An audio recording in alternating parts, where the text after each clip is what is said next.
I want to do a video about black 10-inch high mildew resistant combat boots.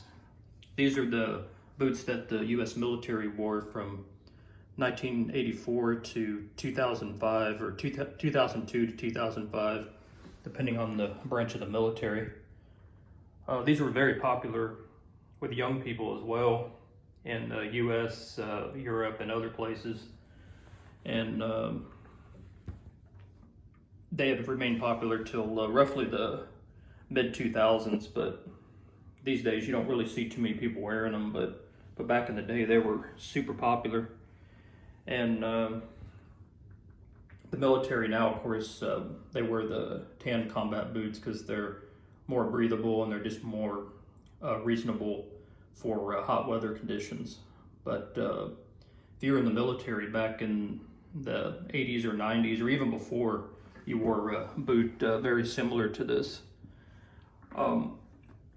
These were a revision of the earlier combat boots that they had in the 70s to early 80s.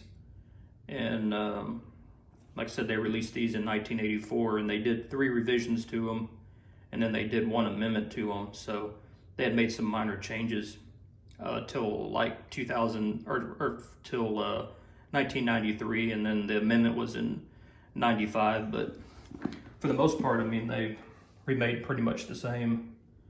And the gist of them is you have a rubber outsole that's molded to the boot. There's a steel shank inside the middle. It's got an insole in it.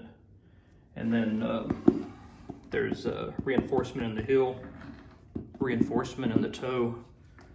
It's leather upper, and then thinner leather right here. And then you got reinforced leather here on the back of the boot. And then you have the nylon laces.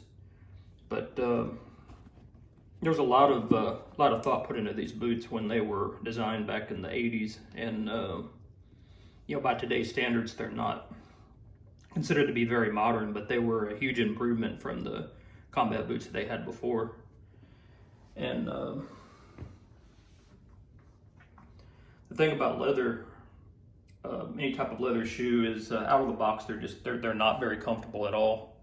And that was always the problem with these. Is people that serve in the military will tell you that, you know, the first couple of weeks that you wear these, I mean, they were extremely uncomfortable, you know, really stiff. Guys will get blisters from them, you know, have foot problems, especially with the insoles that come in these. They're just not that good. But you put a different insole in them, you take the one that comes with them out and you put another one in, I mean, they're really comfortable. And then once they get broken in, the leather, which takes you know, of everyday wearing, it takes about 2 weeks or so.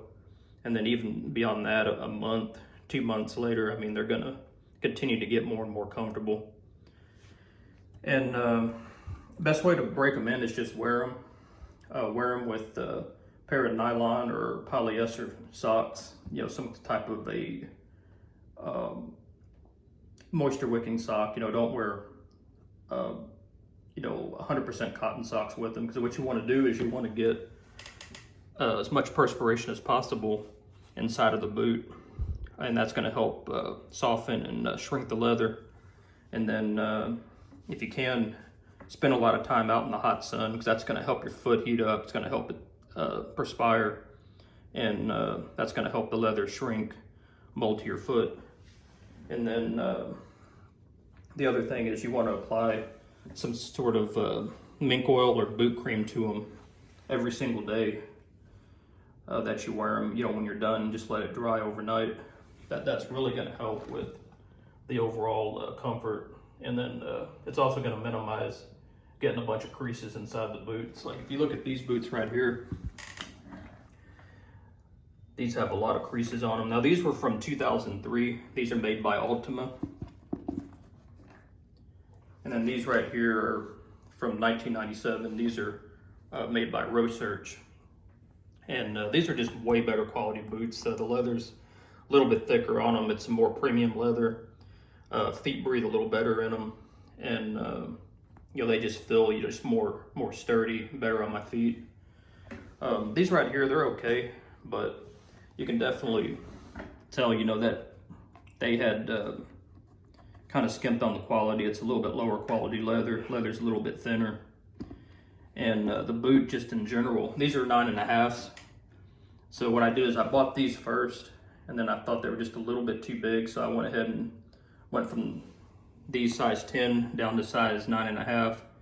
But I just found that, yeah, and I wore these quite a bit, but I just found the quality of these were just better. They just look a little better, and then they're just more comfortable. So, but one of the things I really like about these boots is they're 100% waterproof. So if you're doing any type of work in very muddy conditions, or you're going to be hiking in any muddy conditions, these are really good for that. It wasn't these, but another pair that I had.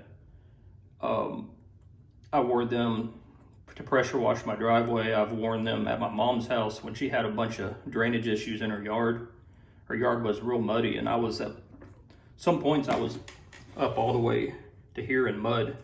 Mud was just caked all over the boots, and the inside the boots never got wet. They stay completely dry. So that's one of the things that's good about these is muddy conditions, conditions where there's a lot of brush, a lot of insects, whatever. You know, they're very good for that. They breathe good. You know, better than a sneaker or something like that. But I can tell you, out in direct sunlight, your feet are going to get really hot in them. That's why I tell you during the break-in period, just try to spend a lot of time in the direct sunlight. It's going to help the boot break in. But if you're standing out in the hot sun for a long time in these, they're going to get your feet are going to get really hot inside of them. So not the best thing to wear if you're going to be in direct sunlight for a long time, but just for general, like for work boots or, you know, hiking, something like that. I mean, they work really good for that. But yeah, I definitely like these better right here. And as you see, I'm wearing them with shorts. I mean, I wear them with jeans, wear them with shorts. I'm wearing them with shorts today because it's in the 90s outside, and I was doing some work earlier, so that's why I wore them. But you can definitely just sport these, you know, casually. Just if you wear them with shorts, just make sure you do either black socks or white socks, and then cargo shorts, jean shorts down to the knees. Don't wear like some basketball shorts or short shorts with them. And then just a plain t-shirt. It's good.